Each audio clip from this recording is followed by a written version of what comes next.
एक बार की बात है। एक गांव में एक किसान रहता था। उस किसान को जानवर पालने का बहुत शौक था। उसके पास पहले से ही बहुत सारी भैंसें थी, जिनका दूध बेचकर वो अपना घर चलाया करता था। तो एक दिन उस किसान ने एक खरगोश और एक बंदर को भी अपने घर में पाल लिया। अब काफी दिन गुजरने के बाद उस किसान ने उस खरगोश और बंदर के साथ खेलने का सोचा। उस किसान ने अपने खेत में बहुत सारे छोटे छोटे गड्ढे कर दिए और फिर उन गड्ढों पर मिट्टी डालकर उन गड्ढों को बंद कर दिया और किसी एक गड्ढे में उस किसान ने एक गाजर को छुपा दिया। अब उस किसान ने खरगोश और बंदर को उस गाजर को ढूंढने के लिए कहा। खरगोश बहुत ही कॉन्फिडेंट था और उसे अपने आप पर बहुत विश्वास था।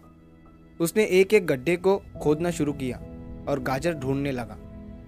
लेकिन बंदर जो था वो बहुत ही नेगेटिव और आलसी था।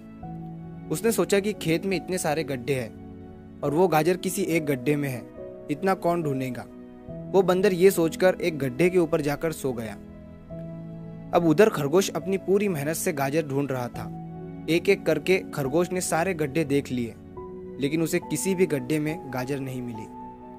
सिर्फ एक गड्ढा बाकी रह गया था, जिसके ऊपर बंदर सो रहा था।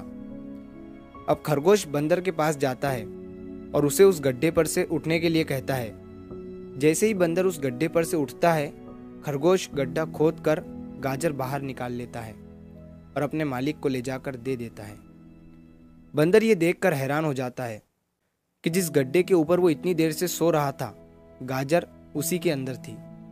वो सिर्फ एक बार खोद कर देख लेता तो गाजर उसे मिल जाती और वो मालिक की नज़रों में बड़ा बन जाता। यही सोचकर वो अपने किए पर पछता रहा था। दोस्तों, इस कहानी से हमें 3 बहुत बड़ी सीखें मिलती है। पहली ये है कि हमें कभी भी अपने काम के प्रति नेगेटिव नहीं सोचना चाहिए। जैसे उस बंदर ने सोचा कि इतने सारे गड्ढे हैं और गाजर किस गड्ढे में है पता नहीं। यही सोचकर उसने उस काम को अपने लिए बड़ा बना दिया। और दूसरी सीख हमें इस कहानी से ये मिलती है कि हमें एटलीस्ट कोशिश भी तो करनी चाहिए, क्योंकि हम जब तक कोशिश नहीं करेंगे, किस्मत भी हमारा साथ नहीं देंगी।